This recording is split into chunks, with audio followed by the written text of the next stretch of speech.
આપ સર્વોને હેતપૂર્વક જય શ્રી સ્વામિનારાયણ। આજની સત્સંગ કથા વાર્તા નિજ મંદિર સાવરકુંડલા પવિત્ર ધનુર્માસ અંતર્ગત આજની સત્સંગ કથા વાર્તામાં આપણે શ્રીમદ સત્સંગી જીવનની કથા સાંભળશું। પ્રકરણ 4 અધ્યાય 25-3 સુવ્રત મુનિ કહે છે કે હે રાજન, ત્યાર પછી ઊંચા સિંહાસન ઉપર બિરાજમાન થઈ જન સમુદાયને કાનિક કહેવાની ઈચ્છાથી ભગવાન શ્રી હરિએ તેમને હાથની સંજ્ઞાથી સૌને મૌન કર્યા। તે સમયે મૌન ભાવનો આશ્રય કરીને પોતાના મુખકમળ સામે દ્રષ્ટિ સાંધીને બેઠેલા સર્વે મનુષ્યોને શ્રી હરિ ઊંચો હાથ કરી કહેવા લાગ્યા કે હે ભક્તજનો, તમે સર્વે મારું વચન સાંભળો। હું તમારું હિત થાય તેવી વાત કરું છું। પુરુષોત્તમ નારાયણ શ્રી કૃષ્ણ ભગવાન આપણા ઈષ્ટદેવ છે। તેઓ ગોલોકની મધ્યે તેજોમય મંડળને વિશે જે શ્રી કૃષ્ણ ભગવાન વિરાજે છે એ જ ભગવાન આ પૃથ્વી ઉપર સર્વજીવ પ્રાણી માત્રના કલ્યાણને અર્થે પ્રગટ થયા છે।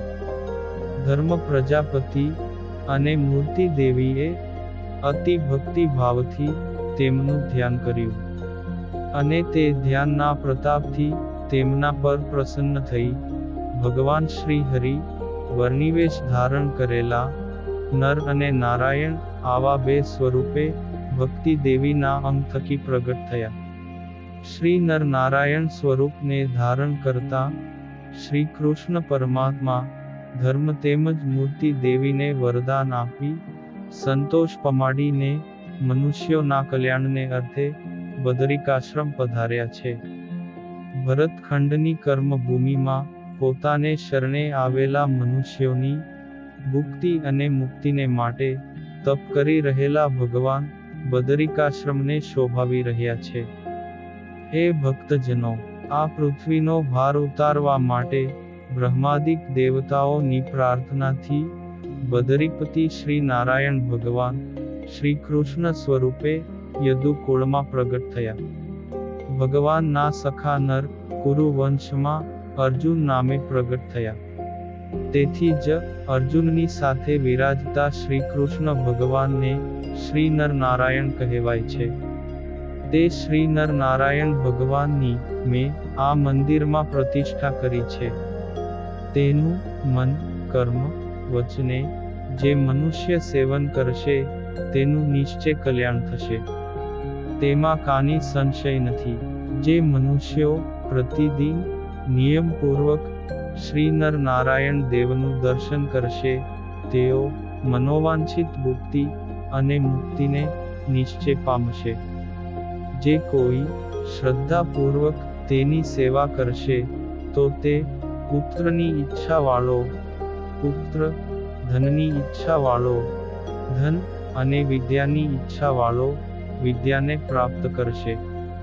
તે ઉપરાંત જેને જે શુભ ઈચ્છા હશે તે તેને પ્રાપ્ત થશે।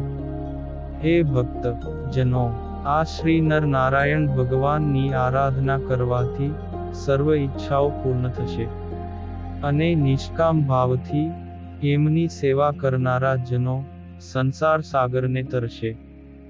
જે જ્ઞાની પુરુષો શ્રીમદ ભાગવત અથવા ગાયત્રી મંત્રનું પુરશ્ચરણ આ મંદિરમાં કરશે તેઓના સમગ્ર મનોરથો પૂર્ણ થશે ને આ લોક તથા પરલોકમાં સર્વે સિદ્ધિને પામશે। ફાગણ માસમાં ઉત્તરા ફાલ્ગુન નક્ષત્રમાં દેશ દેશાંતર વાસી મનુષ્યોએ અહીં આવીને સમગ્ર મનોરથો પૂર્ણ કરતા શ્રી નર નારાયણ ભગવાનનું દર્શન અવશ્ય કરવું।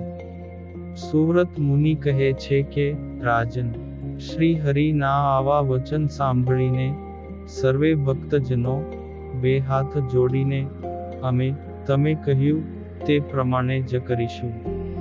આ પ્રમાણે કહીને શ્રી હરિના વચનને મસ્તકે ચડાવ્યું।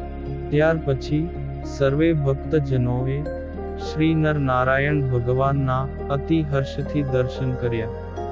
પછી બ્રાહ્મણોનું પૂજન કરતા ઉદાર શ્રી હરિએ ત્યાં હજારો બ્રાહ્મણોને ઈચ્છિત ભોજન જમાડીને તૃપ્ત કર્યા, તેમજ અનેક પ્રકારની દાન દક્ષિણા આપીને સંતોષ પમાડ્યા.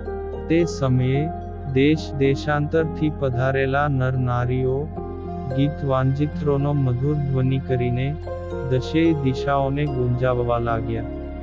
આવા જન સમુદાયથી આખું શ્રીનગર ઉભરાયું હતું. પછી ભગવાન શ્રી હરિ પૂરની બહાર સમીપના પ્રદેશમાં પોતાના નિવાસ સ્થાને પધારી રાત્રિએ પોતાના બંધુના નિવાસ સ્થાને ભોજન સ્વીકાર્યું.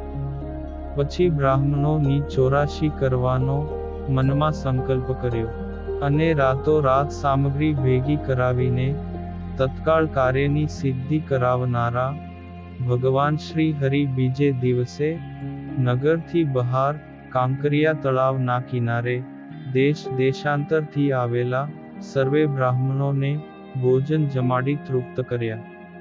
હે રાજન, ભગવાન શ્રી હરિએ ઈચ્છા પ્રમાણે ઘી સાકર લેવાની બ્રાહ્મણોને પ્રેરણા કરી. તેથી મોદક પ્રિય એવા બ્રાહ્મણોએ અતિ આનંદ પામીને પોતાની સ્ત્રીઓની સાથે અતિ આનંદથી આકંઠ ભોજન કર્યું. આ રીતે આખો દિવસ ભોજન કરી રહેલા ગુજરાતવાસી સર્વે બ્રાહ્મણોનો ત્યાં ભોજન લીલા રૂપી મહામહોત્સવ થયો.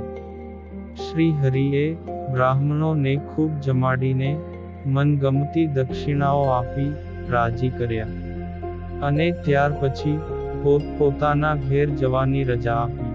ભગવાન શ્રી હરિ પણ આંબલીઓના વૃક્ષોની પંક્તિઓથી શોભતા પ્રદેશમાં સ્થાપન કરેલા ઊંચા સિંહાસન ઉપર સુખપૂર્વક વિરાજમાન થયા.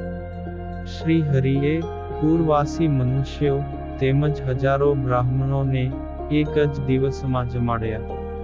તેનાથી મનુષ્યોને અતિશય આશ્ચર્ય થયું, કારણ કે આ પહેલા આવું કાર્ય કોઈ પણ કરી શક્યું ન હતું.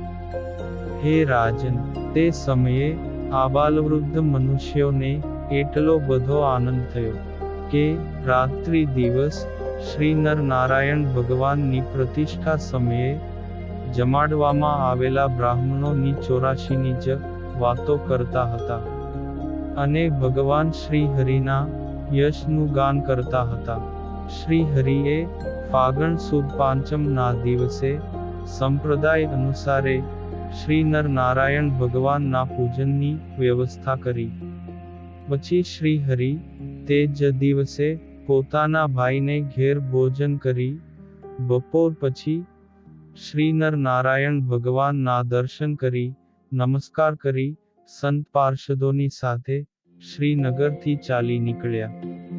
હે રાજન, શ્રી હરિએ પોતાનાથી અતિશય પ્રસન્ન થયેલા અને હર્ષથી તેમની પાછળ આવતા સર્વે પૂર્વવાસી ભક્તજનોને પાછા વાળ્યા અને પોતાના પાર્ષદોની સાથે ગઢપુર પધાર્યા. સુવ્રત મુનિ કહે છે કે, હે રાજન, ગઢપુરને વિશે પુષ્પદોલોત્સવના દર્શન કરવા માટે પધારેલા સર્વે ભક્તજનોને દર્શન આપી હર્ષ ઉપજાવતા પોતાના નિવાસ સ્થાન અક્ષર ઓરડીએ પધારી પલંગ પર બિરાજમાન થયા. તે જ સમયે જયાબા, લલિતાબા આદિક સ્ત્રી ભક્તોએ આદરપૂર્વક શ્રી હરિના દર્શન કરીને બહુ દિવસના વિરહની વેદના દૂર કરી. તેમજ શ્રી હરિની સમીપે આવી પંચાગ પ્રણામ કરી અતિશય આનંદ પામ્યા. ઇતિ શ્રીમદ સત્સંગી જીવને નારાયણ ચરિત્રે ધર્મશાસ્ત્રે ચતુર્થ પ્રકરણે શ્રીનગરને વિશે પ્રથમ મંદિર નિર્માણ કરાવી શ્રી નર નારાયણ દેવની પ્રતિષ્ઠા કરી તેના નિરૂપણ નામે 25મો અધ્યાય સંપૂર્ણ. અને હવે પછીની કથા વાર્તા આપણે આગળના ભાગમાં સાંભળશું. અત્યારે આપ સર્વોને ભાવથી જય શ્રી સ્વામિનારાયણ.